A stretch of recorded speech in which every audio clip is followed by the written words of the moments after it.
Good evening, ladies and gentlemen. Welcome to the 2011 Lewis Hine Awards. I'm pleased to introduce the 2011 Lewis Hine Award recipients.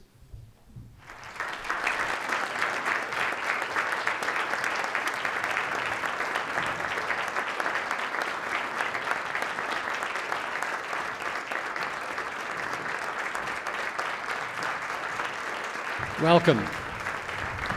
To start the ceremonies, please let me introduce the Chairman of the Board of the National Child Labor Committee, Erik Butler.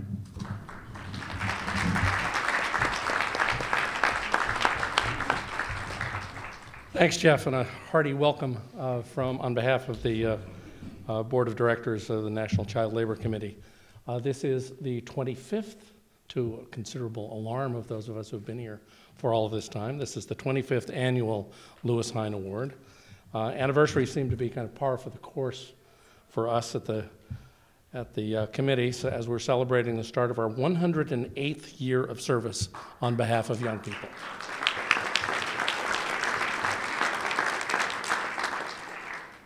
It was November 1985, and an idea took root among the members of the board to do something that has become the Lewis Hine Awards. Then Avon Chairman and CEO Hicks Waldron was chair of the very first event. The idea was simple then and it's simple now, to recognize those individuals who toil day in and day out to help a nation raise its children. To recognize those who are rarely recognized but who symbolize the work being done by thousands of others nationwide.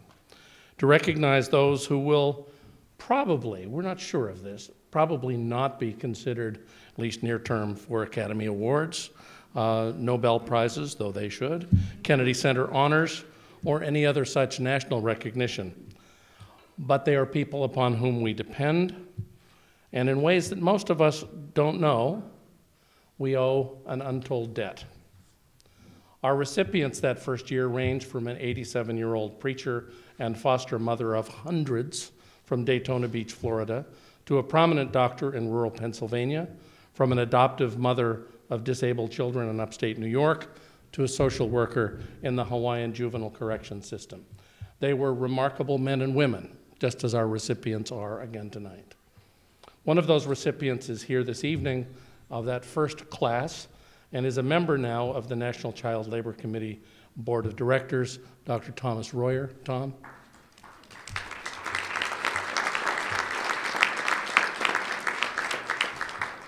Now, a quarter of a century later, we have a remarkable honor roll, starting with Tom's class 25 years ago, of almost 250 Hine laureates from 39 states and from tens of cities and communities. They represent literally tens of thousands of Americans who have committed a significant portion of their lives, professionally and voluntarily, to serve our nation's children. We have also been blessed each year with leaders to chair these awards who also give of themselves and of their time to make this program the success it has become. It is no different tonight. We are extremely fortunate to have one of the country's most important young leaders, and I checked with him and he said young leaders is okay with him, whose commitment to the well-being of young people and communities of this nation is integral to his corporate leadership and to his corporation. Please welcome the 2011 Lewis Hine Awards Chairman, President of the United States Business for MetLife, Bill Mullaney.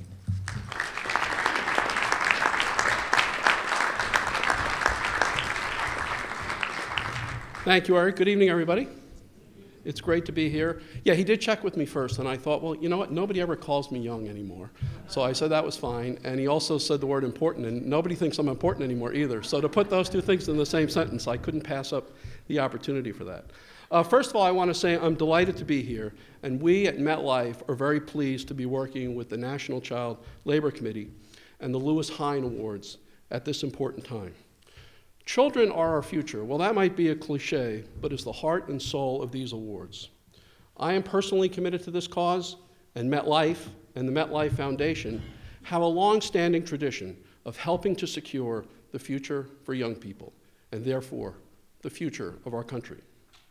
We have a full agenda this evening, Jeff, Erik, and I are going to share the presentation duties and to try to keep the program moving fast and furious. To start, we'll present the first 5 of our 10 unheralded awards. We will then present our special awards and conclude the evening with a presentation of our final 5 unheralded honorees. One point I should make, each of our unheralded recipients this evening will also receive a $1,000 prize, which will be given after this evening's award presentation. At least that's what Jeff promises me. You have the prizes, right, Jeff? I guess I believe him. Okay, now, so let's get things started. If you're following in your program books, don't get confused. Our order here does not follow the books. It's also not alphabetical, not categorical, or not even logical. Jeff also set this up. It's just designed to keep everybody on their toes. So let's begin with our first nominee. It was in the 5th grade that North Freedom, Wisconsin's Jordyn Schara discovered the rewards of community service. Her older brother, Josh, then in high school, asked her to help with his project to send reading materials to our troops in Iraq. They collected hundreds of books and magazines and enough money to pay the shipping costs. Jordyn was hooked. By the summer before her freshman year in high school, she started a local effort to encourage proper disposal of outdated or unwanted prescription drugs.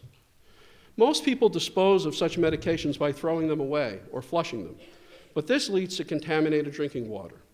In addition, keeping unwanted medications around puts teenagers at greater risk of addiction or overdose. Jordyn contacted Paul Ritter, the science teacher in a neighboring state who had started a successful drug disposal program. With his guidance, she approached police and government officials, asking if they would help her create a similar collection program for her high school community in Reedsburg, Wisconsin.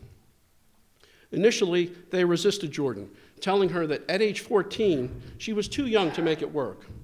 Undaunted, she got the city finance committee to grant her $250 to cover the cost of a collection event, and she created a massive campaign of posters, flyers, and radio and cable television spots to publicize it.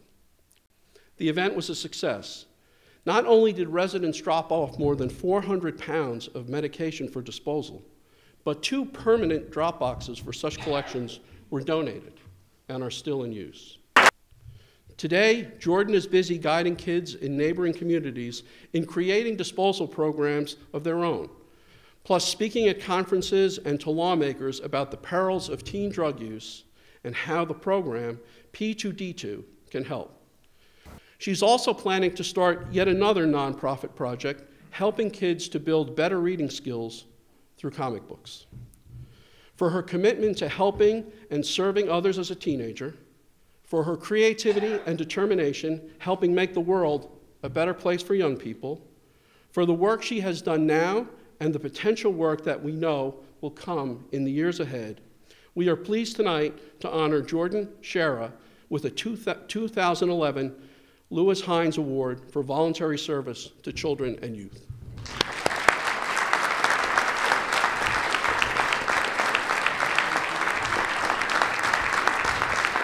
Thank you.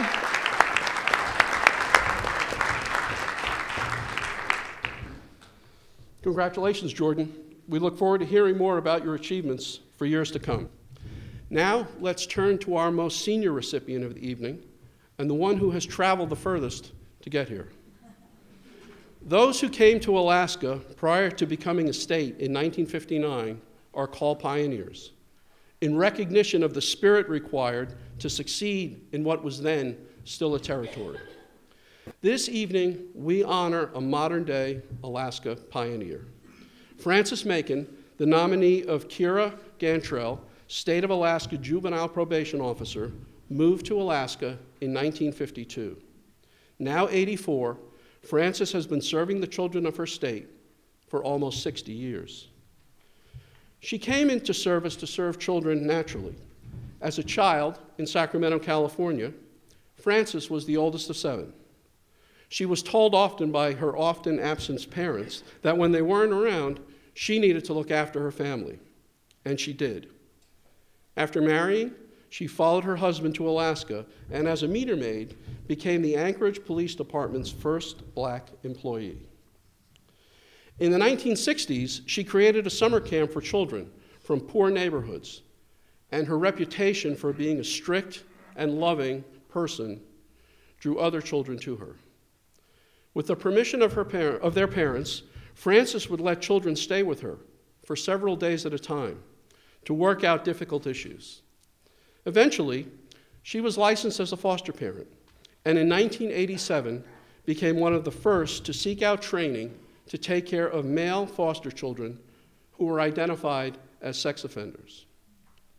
When I first thought of male sex offenders, I loathed them, she said, and if I was going to get past this feeling, I had to educate myself. So she did, and the skills in working with these boys became so evident that in 1993, state officials asked her to accept male sex offenders exclusively from then on. She still does this today. Bedroom. Now, some might have called the police, but I knew when I took him that he was potentially violent. And he wasn't hurting me. He was hurting things, and things can be replaced. So I let him wind down, and then we talked. He never did it again. For giving of herself year after year, 24 hours a day, to the most difficult to serve and in-need young people, for helping both youth and her community, for her giving of her heart and soul when most others would turn away, we are pleased to present Frances Macon with the 2011 Lewis Hine Award for voluntary service to children and youth.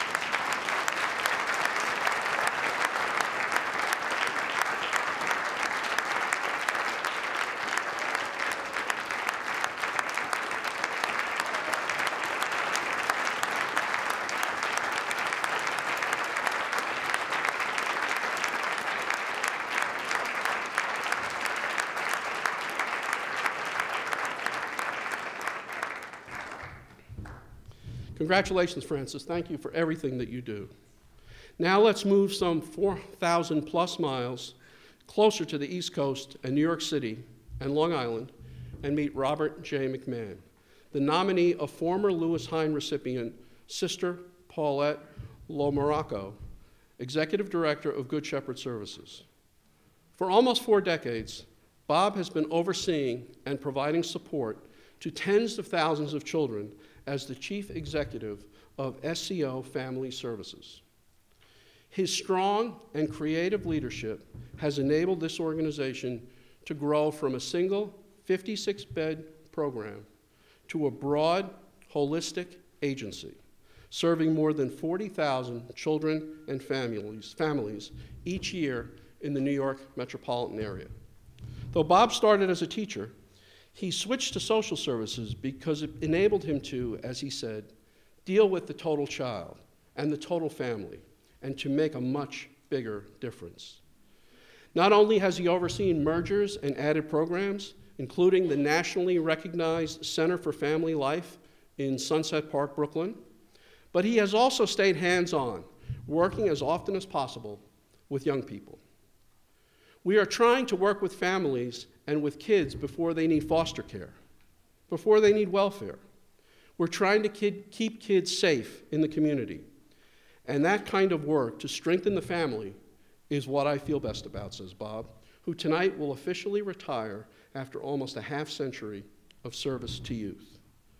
For that service, for that commitment, for that strengthening of families, and for a brighter future he has brought to hundreds of thousands of children, we are pleased this evening to honor Robert J. McMahon with the 2011 Lewis Hine Award for professional service to children and youth.